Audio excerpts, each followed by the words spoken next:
Welcome back to our series on pots, pans and packaging.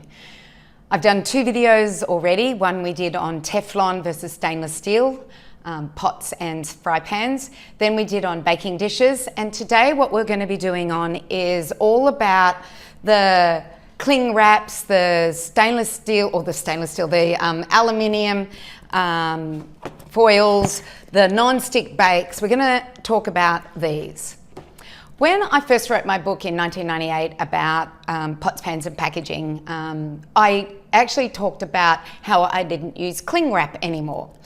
And a lot of people, I had kids, and a lot of people say, well, how can you do that? How can you not use this cling wrap? Number one, we have to think of the environmental consequences of cling wrap.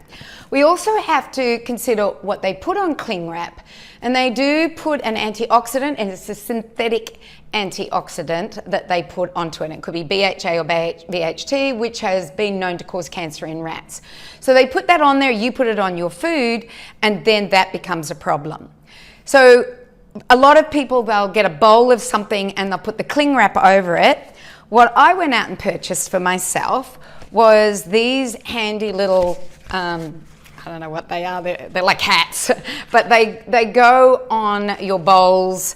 What you would normally put cling wrap on, you put this on, and it's called a For My Earth Food Cover medium. You get a medium, a small and a large, and I use those instead of a cling wrap over. In a sandwich, if I'm making up a sandwich for the kids, I actually start to use these wax papers. So this is just beeswax on some beautiful material. Try and buy organic material, get some beeswax, put it on it, or you can buy these everywhere these days. I'm finding them all over the place. Instead of binding up some nuts and things like that, I found this at an almond show I went to, and it's just a little, I guess it's a pouch with some Velcro on it, and you just put the nuts in there. So there is a way of living without cling wrap. You can do it. The next thing I want to talk to you about is alfoil. And aluminium foil has been something that has been used for generations. My mother used it. I remember her putting getting potatoes, wrapping it in tin foil, baking them, and then we'd open them up and we'd put butter in them. But aluminium has now seen to be a neurotoxin. And when you heat this aluminium, it will release the aluminium. There's a gentleman by the name of Dr. Chris Exley, E-X-L-E-Y, and I do recommend you look up his research. He is the master of the knowledge of the world on aluminium, and what he's found out about aluminium will shock you. He's actually just had his research funding taken away from him because of what he's found and where aluminium is found and what it is doing to the brains of children and to the brains of the elderly. So aluminium has also been seen as a causation or a correlation with Alzheimer's as well as ALS.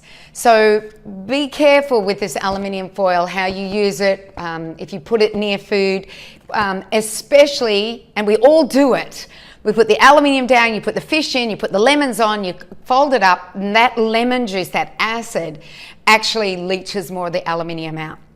So be very careful with using aluminium foil. There are other things that you can do. You can put it in a closed container as opposed to the alfoil. All right, so that's the aluminium. The next one I want to talk to you about is the non-stick bake. So it has silicone on it. Whether you like silicone or not, it's up to you as to whether you use it or not. But you can also buy grease-proof paper, which has no silicone on it. It's something that I remember my mum putting all of our sandwiches in grease-proof paper. We never had Glad wrap or cling wrap. We never had any of those, and she would put it in this greaseproof paper.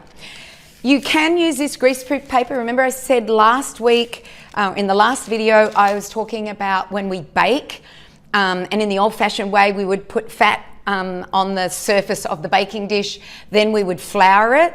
You can also put a slither of this. It's a lot thinner than the greaseproof baking paper. You can put a slither of this on the bottom and grease that as well with your desired fat, not necessarily silicone, with your desired fat, and that also works to make sure that that cake comes out beautifully. I did buy myself a range of these. These are silicone baking trays, so sometimes I will use them, but I still haven't seen the evidence that they're absolutely safe.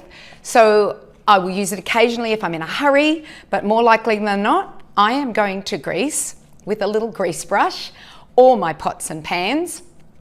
See, all of this non-stick came out when fat was a dirty word, but we know that good quality fats are good for us, bad quality, not so good. But we know that good quality fats, and we're no longer in the low-fat revolution, and we're not talking about that stuff anymore. So I believe that what we can start to do is go back to using fats as our grease proof, as opposed to using Teflons or using something that like Gen X, that we don't even know what the ramifications of that chemical is. So I'll see you in the next video where I will be talking about fry pans, because I believe fry pans also can be either healthy for us or not so healthy for us. I'll talk to you soon.